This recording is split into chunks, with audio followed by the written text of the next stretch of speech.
శాంతి భద్రతలు అంటే ఎవరికి పట్టదన్నటువంటి ధైర్యమా? విచ్చలవిడిగా పట్టపగలు పెట్రోల్ క్యాన్లు తీసుకెళ్ళి సహకార బ్యాంకులో ఉన్నటువంటి మేనేజర్తో పాటు అందరి మీద పోసేసి అందరినీ చంపేస్తానని చెప్పి బెదిరించినటువంటి ఒక దగుల్బాజీ కథ. దీన్ని ఎలాగ చూడాలి అర్థం కానటువంటి పరిస్థితి. నర్సీపట్నం దగ్గర జరిగినటువంటి అంశం, రామకృష్ణ అనేవాడు రైతుల నుంచి వసూలు చేసిన సొమ్ములో 66 లక్షలు సొంతానికి వాడేసుకున్నాడట.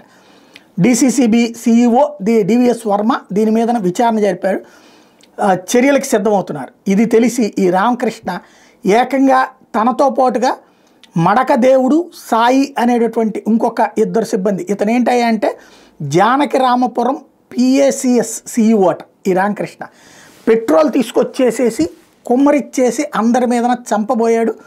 వాళ్ళు అతన్ని అడ్డుకుని పోలీసులకు అప్పచెప్పారు. పట్టపగలు ఒక బ్యాంకులోకి అడుగుపెట్టి నర్సీపట్నం కేంద్ర సహకార బ్యాంకులో ఉద్యోగులనే తగలబెట్టాలనుకున్నాడు.